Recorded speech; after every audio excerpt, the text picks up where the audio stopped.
Halo semuanya, di video kali ini kita akan ngebahas stateless dan stateful life cycle gitu ya. Jadi tujuannya itu memahami kapan pakai stateless, kapan pakai stateful yang punya life cycle widgetnya. Nah ini penting karena nanti di stateful widget itu punya yang namanya init state untuk ngeinisialisasi dan nanti ada dispose untuk nge-clean up gitu ya teman-teman. Nah di sini saya udah sediain untuk yang konsep dasarnya gitu ya.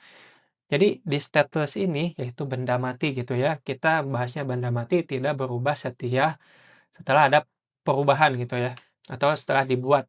Contohnya untuk yang benda mati itu ya kayak teks, icon, image gitu ya. Widgetnya itu yang isinya statis, nggak ada perubahan data berkelanjutan gitu ya. Jadi yang rendernya udah tok mentok kayak gini aja gitu. Jadi karakteristiknya itu tidak punya state teman-teman. Lalu build-nya cuma cuma dipanggil sekali ya. Nah ini ringan dan efisien juga. Nah beda lagi yang pakai stateful. Nah stateful ini benda hidup. Jadi bisa berubah saat runtime gitu ya. Sewaktu-waktu bisa berubah. Nah, contohnya ini kita pakai counter ya, teman-teman kalau udah coba running inisial dari Flutter gitu ya. Nah, itu tuh ada counter widget gitu ya. Nah, di sini saya contohin juga, yaitu ada contoh angkanya, ada contoh ini ya, teman-teman. Ada tombol plus, ada tombol minus gitu. Jadi, dia bakal dinamis angkanya, bisa berubah. Nah, kayak gini. Jadi, ini perlu pakai stateful widget. Gitu. Terus karakteristiknya punya state teman-teman, datanya yang bisa berubah, terus nanti build-nya bisa dipanggil setiap set state.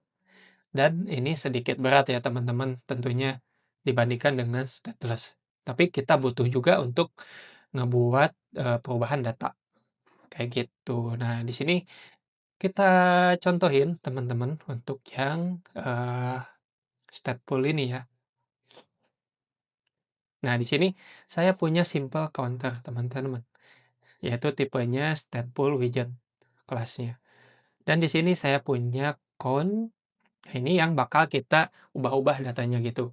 Jadi ketika kita bikin icon button, terus ada on press gitu ya. Ketika on press saya nge-set state count-nya itu dikurangin. Nah, ini tandanya bahwa ketika set state itu tuh bakal nge-rebuild si build ini gitu ya. Jadi ngepanggil lagi, di-render lagi gitu ya teman-teman untuk merubah data tampilan yang dipakai gitu ya. Nah ini count-nya bakal di render ulang seperti itu. Nah saya contohkan kalau nggak pakai set state gitu ya. Nah ini cuman count plus apa minus aja gitu tanpa set state. Nah, ini tuh nggak bakalan ada perubahan teman-teman, karena si Flutter nggak tahu kapan dia harus nge-review lagi. Jadi di sini aku pencet minusnya, nah ini nggak terjadi apa-apa ya, tapi secara data gitu ya, data account-nya itu udah berkurang teman-teman. Jadi ketika aku eee, tambah lagi ya yang ini, yang pakai set state, tiba-tiba jadi minus 19 gitu. Karena secara data itu berkurang, tapi secara rendering itu enggak terjadi. Makanya penting banget ditambahin set state ketika mau ada perubahan data. Tapi bisa juga teman-teman ada perubahan data terlebih dahulu. Nah, kayak gini ya teman-teman.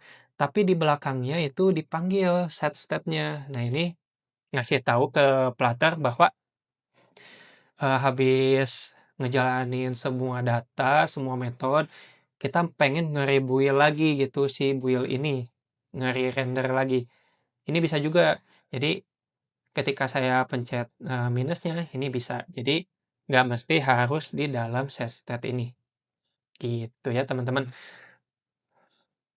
Lalu bisa ngebedain gitu ya, kapan dan pakai apa gitu ya. Jadi ketika pakai stateless itu ketika UI-nya yang statis, yaitu tidak berubah-ubah. Dan ini tuh berubahnya setelah nggak berubah setelah dibuat gitu ya.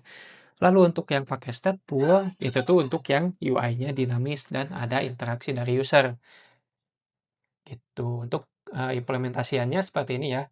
Untuk stateful, kita pakai stateful dan di sini ada 2 kelas yang dibikin, yaitu stateful-nya dan ada stateful, state, apa ya, kelas yang extend-nya state.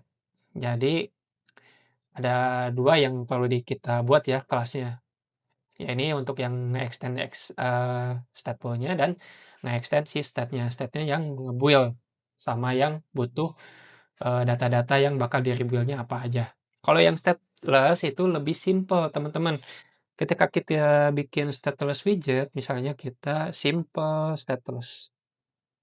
Nah, ini kalau stateless widget itu cuman stateless saja sama build aja, teman-teman. Jadi cukup sederhana ini aja, gitu. Jadi ketika mau nge-render yang stateless ya ini udah tok mentok kayak gini gitu ya. Gitu. Nggak ada state tambahan. Jadi kalau mau ada perubahan data harus dari luar. Gitu ya. Terus kita lanjut lagi ke implementasi untuk ini ya state-state pembahasannya gitu ya. Di sini aku udah siapin. Nah, ini untuk yang namanya set state demo. Jadi di dalam ini kita buat stateful widget, terus kita punya variabel gitulah ya. Lalu di sini eh apa namanya? Kita punya set state ngasih tahu ke Flutter gitu ya. Data gue tuh berubah gitu ya. Tolong gambar ulang layarnya. Nah, ini untuk yang tadi ya, set state tadi. Jadi ngasih tahu ke si Flutter bahwa ini tuh bakal di render ulang. Nah, ini untuk implementasiannya. Ini contohnya aja ya, teman-teman. Nah, kayak gitu. Nanti sintaknya kayak gini. Seperti yang tadi udah dibahas, yaitu set state counter. Nah, ini yang bakal di rendernya apa gitu ya. Nah, ini sangat penting, yaitu set state itu bakal nge-trigger build gitu ya, nge-build ulang. Hanya update yang perlu saja tentunya. Jangan dipanggil di init state gitu ya untuk yang di set state ini karena yang namanya init state itu life cycle gitu ya. Ini belum siap nih kalau mau ngeset gitu. Lalu kita akan ngebahas life cycle. Nah, ketika ngebahas life cycle yang ada di dalam apa namanya? Yang ada di dalam stateful, ini tuh ada yang namanya init state, ada yang build, ada yang dispose. Nah, ini yang sering kita pakai. Jadi di dalam init state itu tuh cuma dipanggil sekali, teman-teman. Jadi saat si widgetnya tuh dibuat. Nah, biasanya untuk dipakai request API pertama kali, terus yang kedua itu initial controller, kita bisa juga start time atau listener. Terus di sini saya contohin untuk nge-start timer ya, teman-teman di sini. Jadi aku pengen timernya tuh jalan terus setiap 1 detik.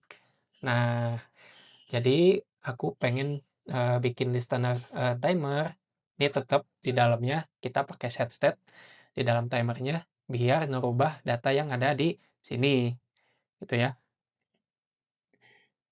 Nah, kita build gitu ya, jalannya setiap set state dipanggil atau di init state dipanggil gitu ya, biar baru ngerender UI. Nah, ini bisa jalan berkali-kali teman-teman kalau kita panggil set state yang tadi. Gitu ya, teman-teman. Paham ya?